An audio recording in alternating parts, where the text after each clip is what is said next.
الشیطان اللعین الرجیم بسم اللہ الرحمن الرحیم الحمد للہ رب العالمین الصلاۃ والسلام علی اشرف الانبیاء والمرسلین والقاسم محمد اللہم صلی علی محمد وآل محمد اہل بیت الطیبین الطاہرین المعصومین المظلومین. ایک صلوات پڑھو.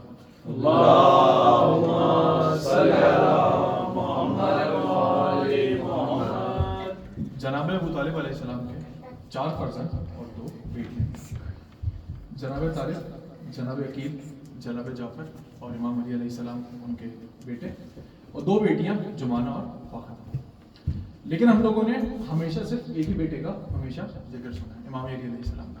باقی کی زندگی کے حالات اگر ہمیں بہت ہی تھوڑے پتہ ہوں تو پتہ ہوں، لیکن ہم میں سے میجورٹی کو شاید بالکل بھی کچھ ان کے بارے میں پتہ نہیں.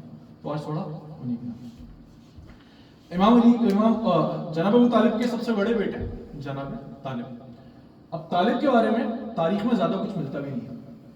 ہارڈلی ایک آدھ واقعہ بہت مشکل سے تاریخ میں ان کے بہت متعلق ملتا ہے. طالب کم از کم امام علی علیہ السلام سے کم از کم 30 سے 31 سال بڑے تھے، یعنی تقریباً رسول اللہ صلی اللہ علیہ وسلم کی عمر کے تھے یا ان سے بھی تھوڑا بڑے تھے. طالب کے بارے میں ہر جگہ پہ بات آتی ہے کہ جیسے انہوں نے اسلام قبول نہیں کیا. بہت ساری جگہوں پہ بات آتی ہے، لیکن کافی سارے شیعہ علماء نے بات لکھی ہے کہ ان کا درجہ رسول اللہ کے چچا حضرت عباس جیسا ہے. یعنی ان دونوں نے رسول اللہ کے کہنے پر اپنا اسلام ظاہر نہیں کیا تھا. وجہ یہ تھی کہ یہ دونوں سردار تھے. ابو طالب علیہ السلام کی بہت ساری خاصیتیں تھیں، جس میں شجاعت تھی، جس میں سخاوت تھی، جس میں سرداری تھی. ہر بیٹے کو کچھ نہ کچھ ملا، اور امام علی کو ایک طرح سے سب کچھ مل گیا اور اسے زیادہ ملا. جناب طالب کو جو جناب ابو طالب کی خاصیت ملی وہ ملی سرداری. وہ ایک سردار تھے اور بہت روبدار تھے. ان کے بارے میں ایک واقعہ جو ہر جگہ ملتا ہے وہ یہ ملتا ہے کہ جب انہوں نے اسلام ظاہر نہیں کیا تھا تو جنگ بدر کے موقع پہ ابو جہل ان کو اپنے ساتھ لشکر میں لے کر آیا اور وہ آگے نہیں ہے اور واپس، اور اس کے بعد ان کا کہیں انتقال ہو گیا تقریباً 55 سال کی عمر میں. اگر ہم اس کے علاوہ ہمیں جناب طالب کے بارے میں اور کچھ ملتا بھی نہیں تاریخ میں. اگر ہم بات کریں جناب جعفر کی تو جناب جعفر طیار امام علی علیہ السلام سے کم از کم 10 سے 12 سال بڑے تھے. اکثر تاریخوں میں 10 سال آتا ہے، لیکن بہت سارے تاریخ دان یہ بھی لکھتے ہیں مورخین کہ 10 سے 12 سال ان کا ایج ڈفرنس تھا. اور یہ بھی کہا جاتا ہے کہ رسول اللہ نے جناب ابو طالب کا ایک بیٹا نہیں 2 بیٹے پالے تھے، جناب علی علیہ السلام اور جناب جعفر طیار. جناب جعفر کی جب ولادت ہوئی تو رسول اللہ اس وقت ابو طالب علیہ السلام کے گھر میں ہی رہتے تھے، ان کے ساتھ ہی مقیم تھے. ہارڈلی رسول اللہ کی عمر 18 سے 20 سال ہوئی. تو رسول اللہ نے شروع سے ہی جناب جعفر کی پرورش کی اور ان پہ کافی ساری ذمہ داریاں تھیں. جس طرح امام علی علیہ السلام پہ وقت فوقتاً رسول اللہ ذمہ داریاں دیتے رہتے تھے، رسول اللہ نے پہلے ذمہ داریاں جناب جعفر کو دی. جیسے جب پہلی ہجرت ہوئی جو ابسینیا کی طرف ہوئی یا ایتھوپیا کی طرف جو ہے، اس میں انہوں نے لیڈر جناب جعفر کو بنا کے بھیجا. حالانکہ اس وقت جناب جعفر کی عمر 24 سے 26 سال تھی. مطلب یہ زیادہ بڑی عمر نہیں ہوتی. ہمارے یہاں اکثر بچے سب گھر سے باہر ہی نکلنے ہوتے ہیں، زیادہ سمجھ نہیں ہوتی. لیکن اس وقت انہوں نے جو مائگریشن ہوئی اس کا ایک طرح سے رسپانسبل بھی جناب جعفر طیار کو بنایا. اور انہی کی کاوشوں کی وجہ سے وہاں کا جو بادشاہ جو اس وقت نجاشی کہلاتا تھا وہ بھی مسلمان ہوا جناب جعفر کی وجہ سے. جناب جعفر ایتھوپیا میں جا کے کافی ٹائم سیٹل ہو گئے، وہیں پر رہے اور وہیں پر ان کے 3 بیٹے ہوئے. اسما بنت امیس، پہلے عبداللہ ابن جعفر طیار جن کی شادی بی بی زینب سے، دوسرے اون ابن جعفر جن کی شادی ہوئی بی بی ام کلثوم سے، اور تیسرے محمد ابن جعفر. جناب جعفر سے رسول اللہ صلی اللہ علیہ وسلم بہت محبت کرتے تھے. امام باقر علیہ السلام سے ایک حدیث ہے جو رسول اللہ کی بات کرتے ہوئے کہا کہ رسول اللہ کہتے تھے کہ اللہ نے مجھے جعفر سے محبت کرنے کا حکم دیا 4 خاصیتوں کی وجہ سے، کہ جعفر میں ایسی 4 خاصیتیں تھیں جو اللہ کو بہت پسند تھی اور اللہ نے مجھے حکم دیا کہ میں جعفر سے محبت کروں. پہلی خاصیت، زمانے جاہلیت میں جعفر نے کبھی جھوٹ نہیں بولا. اب یہ وہ ساری چیزیں رسول اللہ نے پالا ہے تو آپ سمجھتے ہیں کہ رسول اللہ کی کیریکٹرسٹکس ان میں بھی آتی جا رہی ہیں. زمانے جاہلیت میں جعفر نے کبھی جھوٹ نہیں بولا. زمانے جاہلیت میں جعفر نے کبھی شراب نہیں پی. زمانے جاہلیت میں جعفر نے کبھی کسی بت کو سجدہ نہیں کیا، کسی کو نہیں پوجا. یعنی جس طرح امام علی علیہ السلام نے نہیں پوجا، اس طرح جعفر طیار نے بھی کبھی کسی بت کو نہیں پوجا. اور جناب جعفر نے کبھی ایڈلٹری نہیں کی زمانے جاہلیت میں. تو رسول اللہ کہتے تھے ان 4 خاصیتوں کی وجہ سے اللہ نے مجھے حکم دیا کہ میں جعفر سے محبت کروں. اور رسول اللہ جناب جعفر سے بہت محبت کرتے ہیں. اس کی بات ہمیں ملتی ہے جب ساری جنگیں ہونا سٹارٹ ہوئی، جنگ بدر ہوئی، رسول اللہ احوال لکھ کے جناب جعفر کو بتاتے ہیں. جناب جعفر کے بھی اپنے الفاظ ہیں کہ ان کی دل میں بڑی امنگ پیدا ہوتی تھی کہ جب بدر لکھی MVP کون؟ علی. جناب جعفر دل میں امنگ پیدا ہوتی تھی مجھے ہی موقع ملے. پھر احد ہوئی, کس کے سر سے رہا؟ علی کے سر. خندق ہوئی, کس کے سر سے رہا؟ علی کے سر.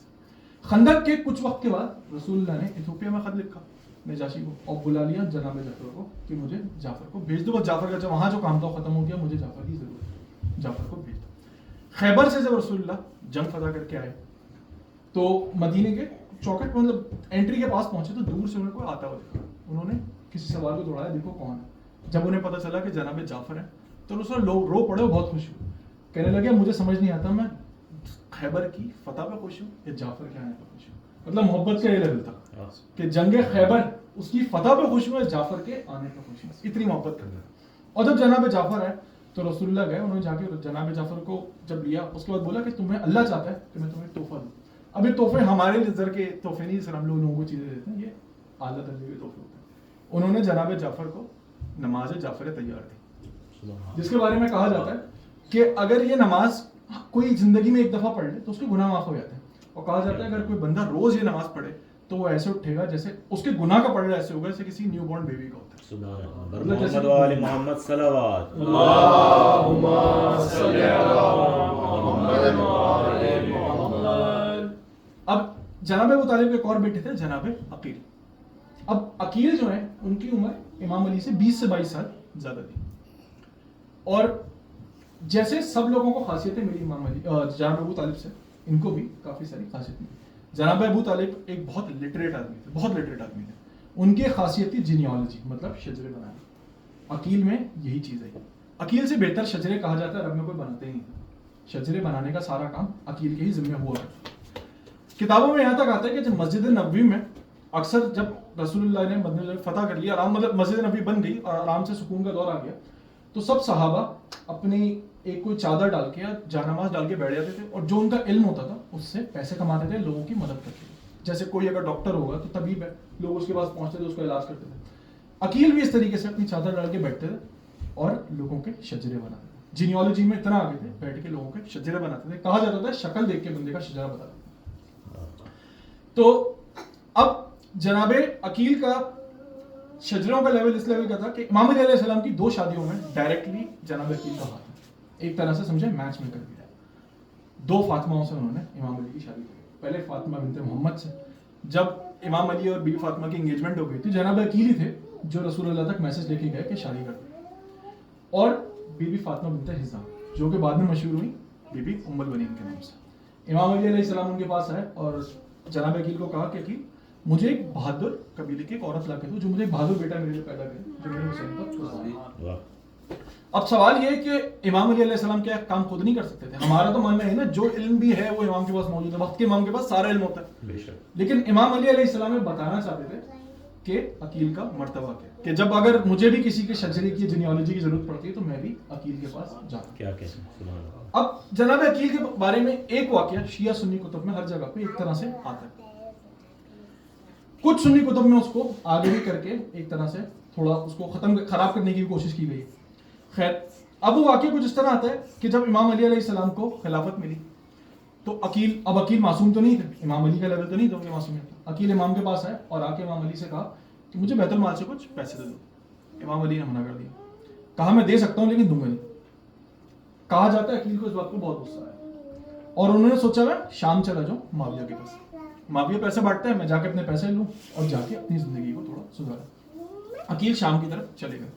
جب عقیل شام میں پہنچے تو معاویہ کو کسی نے بتایا کہ ابو طالب کا بیٹا عقیل کہ ہاں وہ شام میں موجود ہے. ابھی وہ معاویہ سے آ کے ملے نہیں. تو اب معاویہ کے لیے تو امام علی سے جنگوں کے حال میں, اس کے لیے تو ایک طرح سے ترک کا ایک آ گیا.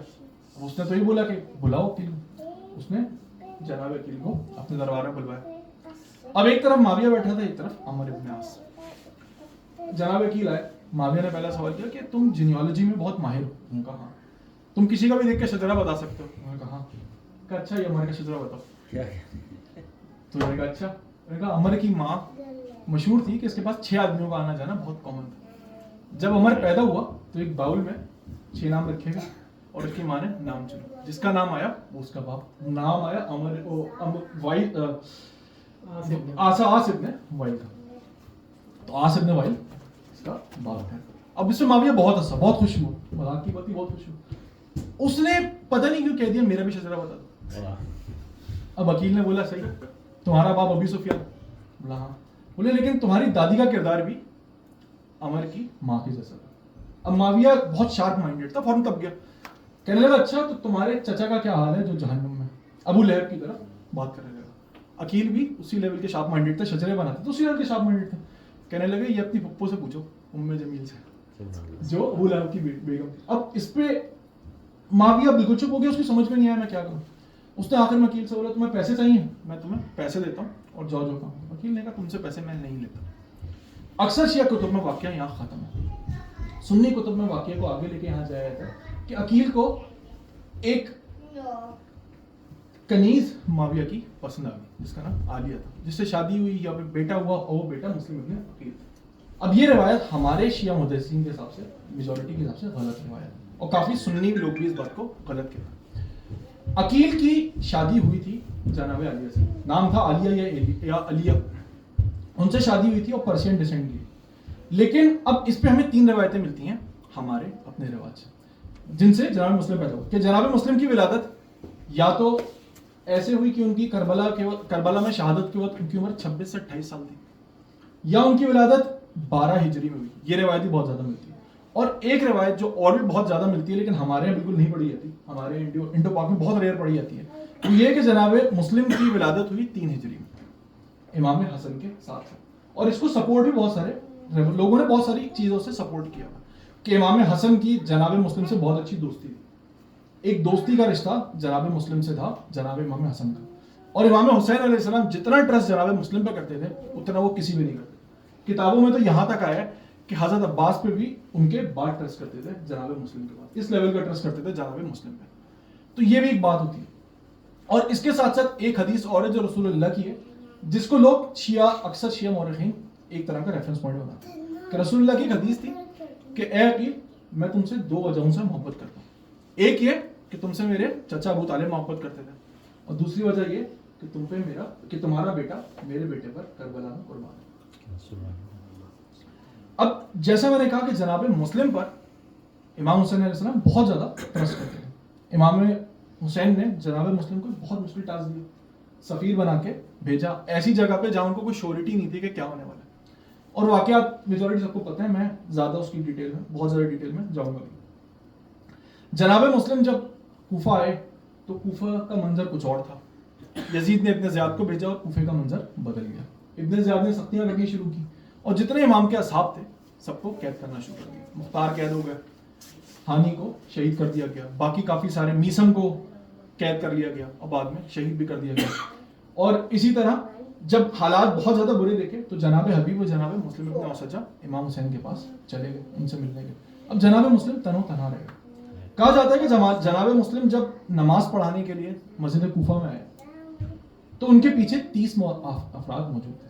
جب انہوں نے نماز ختم کی تو صرف 3 افراد موجود تھے, اور جب وہ مسجد کوفہ سے نکلے تو جناب مسلم کے پیچھے کوئی نہیں تھا.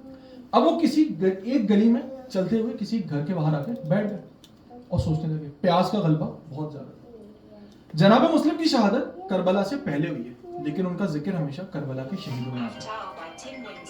اس کی وجہ 2 چیزیں, ایک کہ ان کی شہادت ہوئی امام حسین علیہ السلام کی محبت میں, اور دوسری وجہ شدت پیاس میں شہید ہوئے. جناب مسلم ایک گھر کے آگے آ کے بیٹھ گئے, اور جس عورت کا گھر تھا اس کو لگا کوئی باہر بیٹھا ہے. باہر آئی, اس نے آ کے دیکھا ایک آدمی بیٹھا. اس نے پوچھا بڑا پراشوق ماحول ہے, وقت ہے, تم یہاں کیوں بیٹھے, چلے جاؤ اپنے گھر چلے جاؤ. تو انہوں نے کہا گھر تو وہ جائے جس کا گھر ہوتا ہے, میں اس ملک میں پردیسی ہوں. اس عورت نے یہ سنا, پوچھا اچھا تم ہو کون؟ انہوں نے کہا میں مسلم ابن عقیل.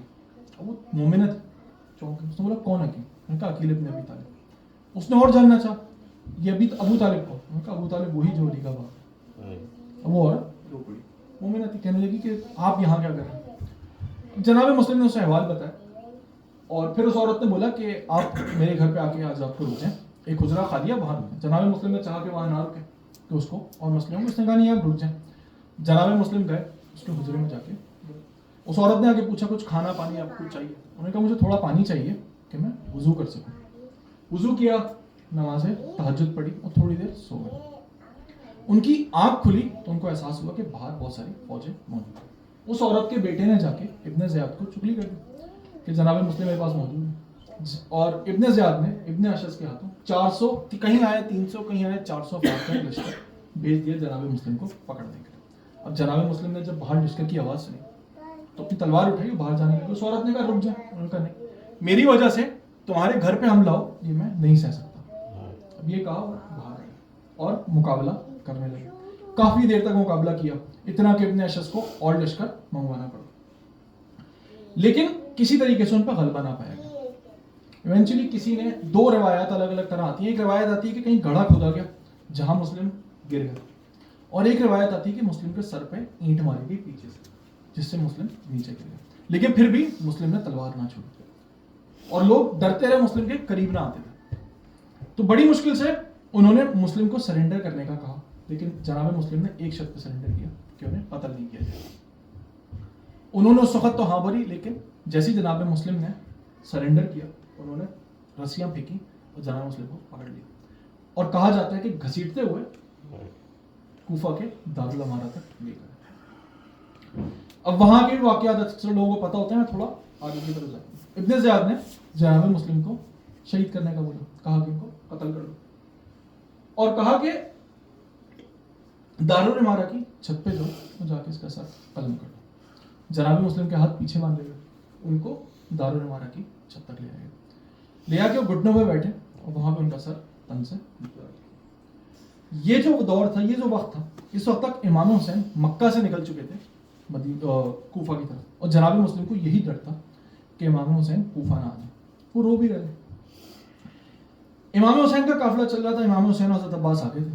ایک وقت ایک جگہ پہ ایک دم امام حسین کا گھوڑا رکا اور امام حسین رونے لگے.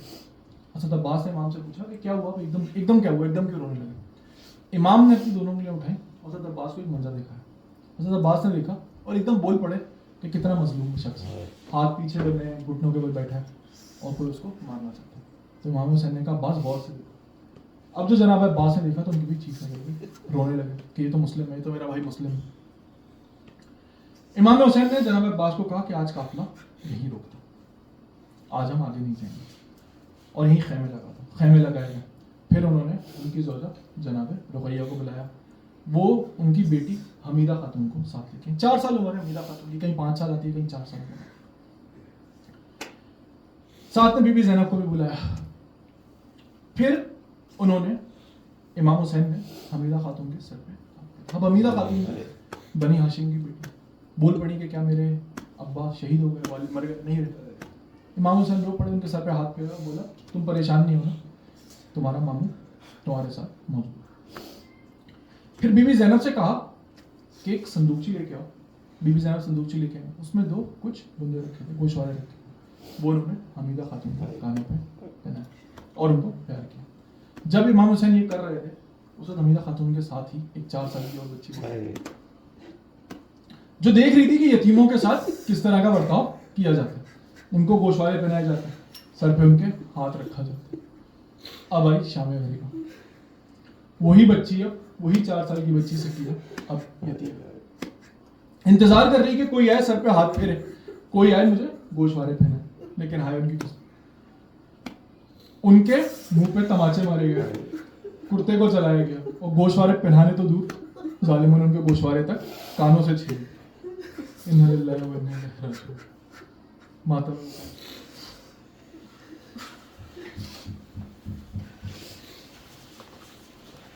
یا حسین یا حسین یا حسین یا حسین یا حسین یا حسین یا حسین یا حسین یا حسین یا حسین یا حسین یا حسین یا حسین